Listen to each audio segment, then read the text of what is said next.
After 28 years of marriage, Floyd Engel and his wife Mary could not imagine life without each other. On June 23rd, 1992, in Napoleon, Indiana, Floyd began his day never thinking that this might be the last morning they'd share together. Hey. Oh, what is it? Oh. That morning we got up and ate breakfast. You have a good day. I kissed her goodbye.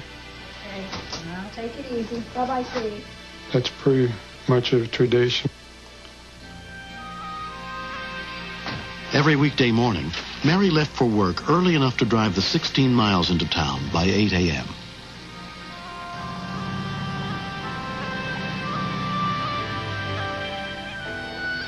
It's about 20 to 10, so I thought, well, I'll just give her a call.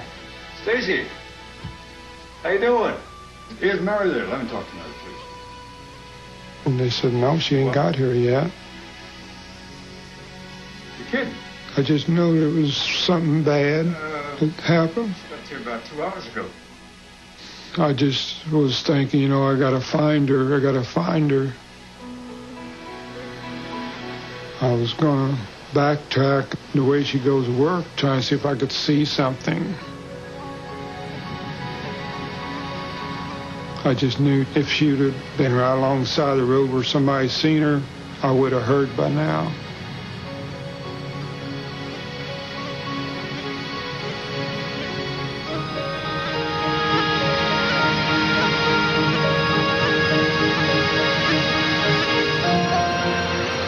As I was coming around the curve, I seen skid marks. I just knew it was her.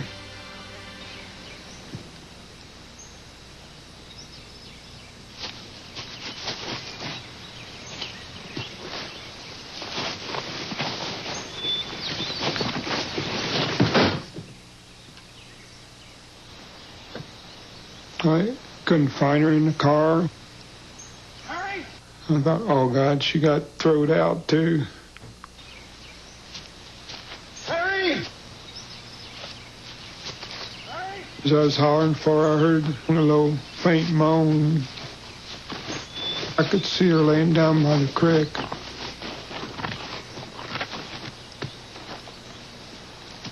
Her eye was covered with blood. Her bone was sticking out of her arm. I could lose her right there. And that's when I said a prayer. Breathe easy. It's going to be okay. It's okay. I heard a couple cars go by. Hey, I'm down here!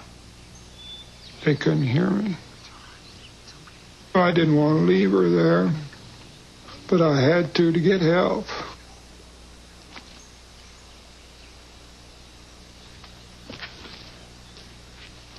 There wasn't no easy way or fast way, straight up.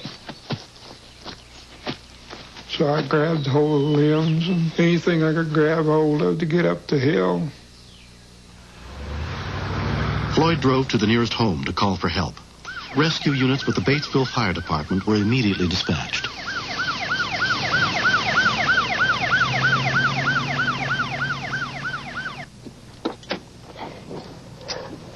Ripley County, 69-3.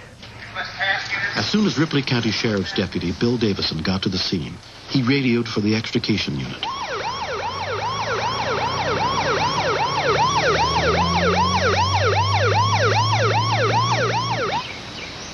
The first medic to reach Mary was EMT Dan Sunderland. Ma'am, can you hear me? She was laying in a pool of blood that had obviously come from the head. Can you tell me how you're feeling? I thought there's no way she's alive. Advise truck 50. I needed every piece of equipment out of the back of that ambulance if I was going to do anything at all with this patient. EMT James Weigel was among those treating Mary. She had a very, very weak pulse and a very, very weak blood pressure.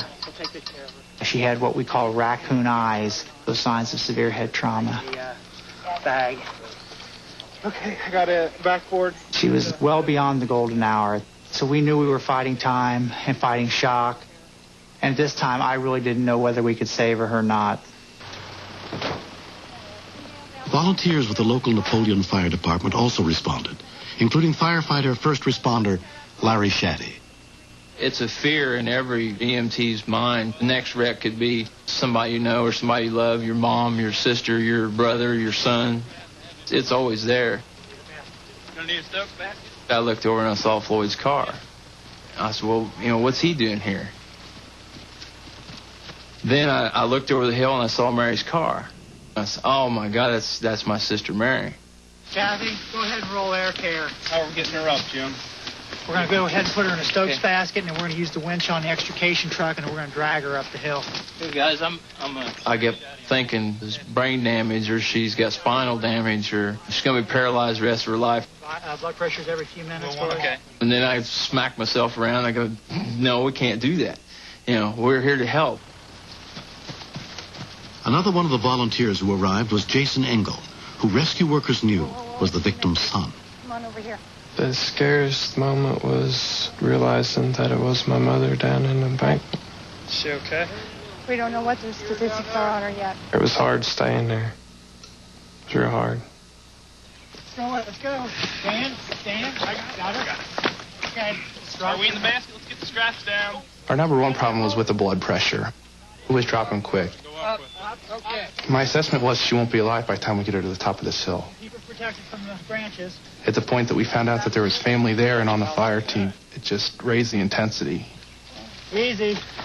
Get these stumps in the way here. We're letting the wind. I got your foot there. Move for a second. There must have been 6 or 8 of us holding onto the Stokes basket as we went up this hill, trying to maneuver it through the trees and get it up this embankment that was very steep and very muddy. Come on. The winch, of course, doesn't pull very fast, and everybody just wants to go, go, go. Get some help down at that tree to help pull.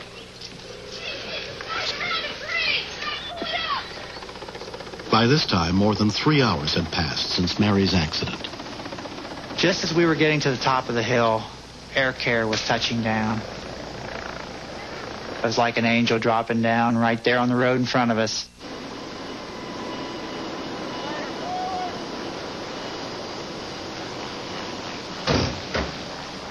The worst part was going to the hospital because I didn't know what to expect. I didn't know if she was still okay. Mary Engel was flown to the University of Cincinnati Hospital, where she was examined by trauma surgeon Kenneth Davis. She had a laceration on her forehead. Her pelvis was fractured. And she had what was obviously a broken arm. But the life-threatening part of her injuries was her stomach was in her chest as a result of her diaphragm being ruptured. Okay. Without getting any further tests, we went straight to the operating room. No, give me a bad problem. Mary underwent 5 hours of surgery to try to repair her ruptured diaphragm, shattered elbow, and fractured pelvis. During the 16 days she was hospitalized, her family was never far from her side. We went in there, and Mary's arm's hanging up here in the sling, and she goes like this. I said, she waved goodbye. She waved goodbye. So she's going to be all right. Yeah.